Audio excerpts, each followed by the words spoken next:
Hello, I'm Executive Chef Joseph Schultze and welcome to our kitchen. Today I'd like to share with you my recipe and procedure for preparing a Basque cheesecake. Today's video was requested by one of my subscribers, Juan Carrera. Thank you very much. People say, Chef, cheesecake's a cheesecake.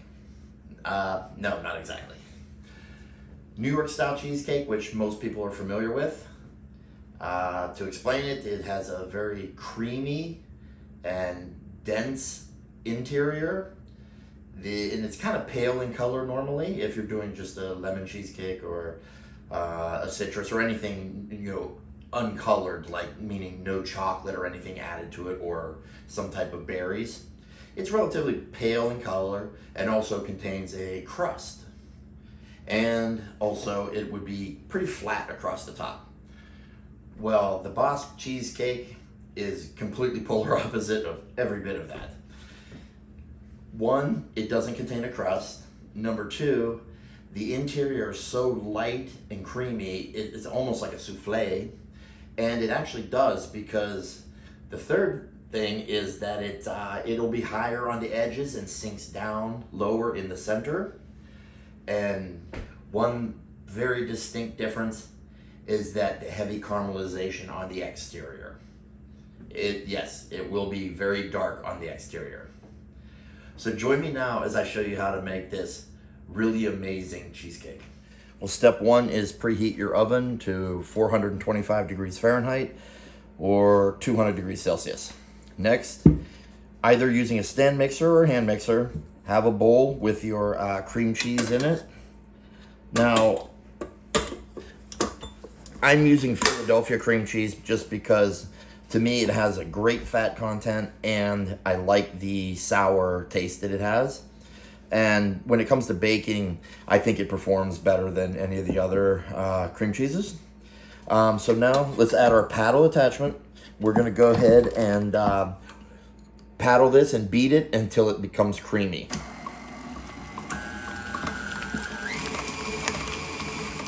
Now periodically, let's go ahead and clean off our paddle attachment, and let's go ahead and scrape the sides and the bottom of the bowl.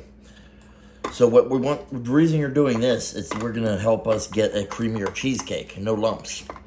Another thing, if I failed to mention before, it's always best to use room temperature products, because using room temperature cream cheese, you see how fast it creams. It's literally 1 minute or so and you already have this creamed.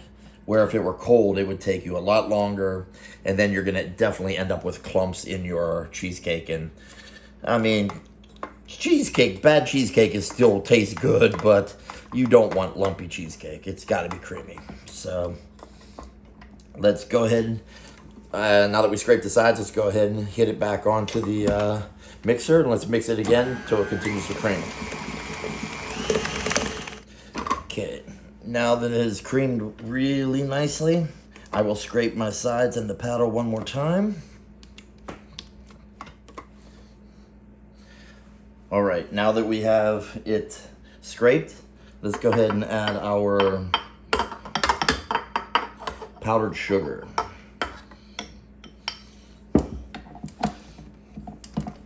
And then we will go ahead and continue to mix this on a low speed until the sugar incorporates, and then you can gradually move up to a medium speed. Well, now that it is incorporated and whipped together, go ahead and scrape your sides again. Now, as you're running your spatula through this, you can tell how much airier and creamier and light it is, and that's a good sign. Now, I like to add my vanilla, and I use vanilla bean paste. I don't use the imitation stuff. That just, no way. So now I will go ahead on low speed and mix it until the vanilla evenly incorporates. At this time, what I like to do is take flour, all-purpose flour, and add it to a bowl. And then I'm gonna add my heavy cream, add a little at a time, and go ahead and whisk this together or mix it together. If you remember, in any of the sauces that we're making in some of my other videos, I introduced you all to one of the thickening agents called whitewash, which is flour and water. This essentially could be the same thing. mix your flour with your water, with milk, heavy cream, whatever, yogurt, anything like that, depending on whatever you're using, and you mix it together. And this is another thickening agent, very similar to cornstarch slurry, which is cornstarch and water. So we will mix this till nice and smooth. So now that we got that mixed, let's go ahead and put our mixer on low speed, and let's go ahead and begin pouring in our whitewash.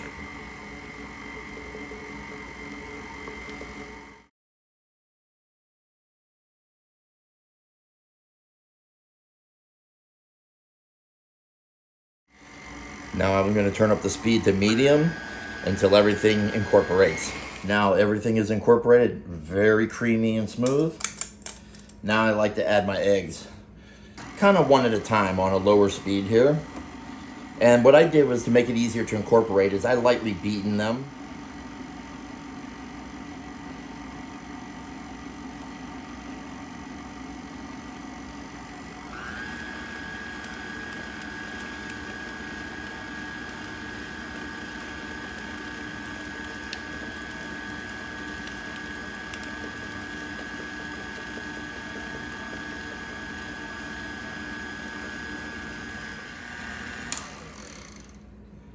And there you are. Let's go ahead and take a look at our mixture. We're going to start around, make certain that there are no clumps anywhere.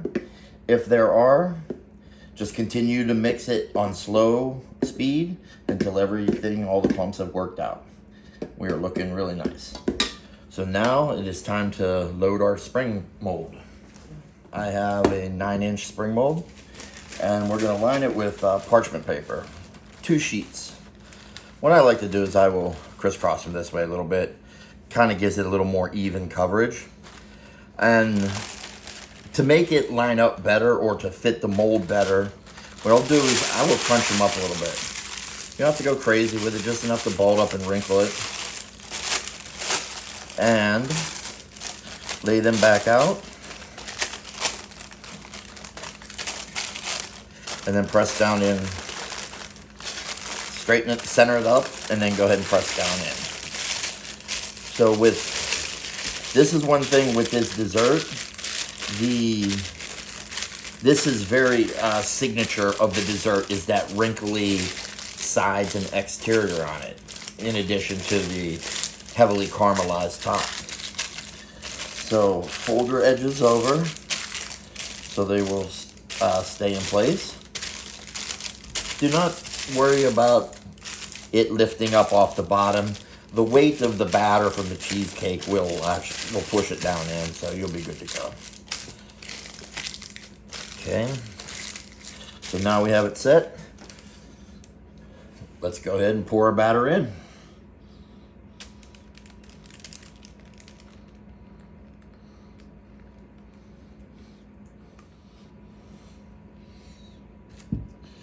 Okay, so now that we have it poured in there, what I will do is I lift it up and gently tap it.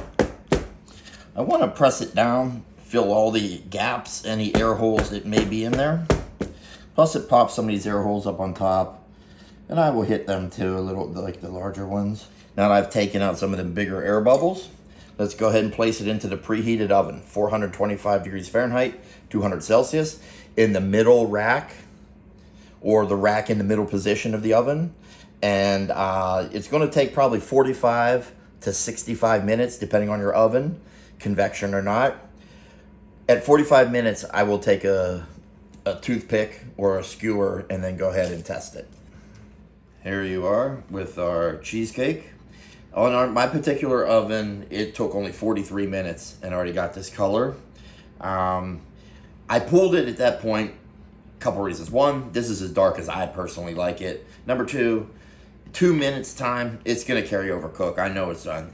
If you watch it, how it jiggles a little bit, this is going to be that way. As I mentioned at the intro, one of the differences between the New York cheesecake and the Basque was the density of the New York cheesecake versus the creamy, custardy, souffle-ish texture with the Basque. So now, please let this sit for minimum 2 hours before you even think of removing it from the mold or cutting into it. After that 2 hour mark, you could either place it into the refrigerator to chill it and serve it at a later time, or dig on in. Well, here we are after the 2 hour cooling. It just cooled on the dining room table. Let's go ahead and remove it from the mold. And when I serve it, I like to serve it right here on this wooden cutting board with the paper still here. Gives it that rustic look. And as you can see, the sides on it, how it's really caramelized, that's the way it's supposed to be. So now, let's go ahead and cut.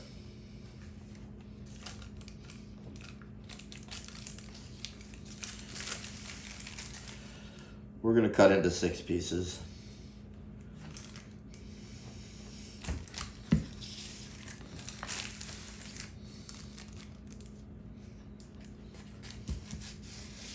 Okay. Let's pull out a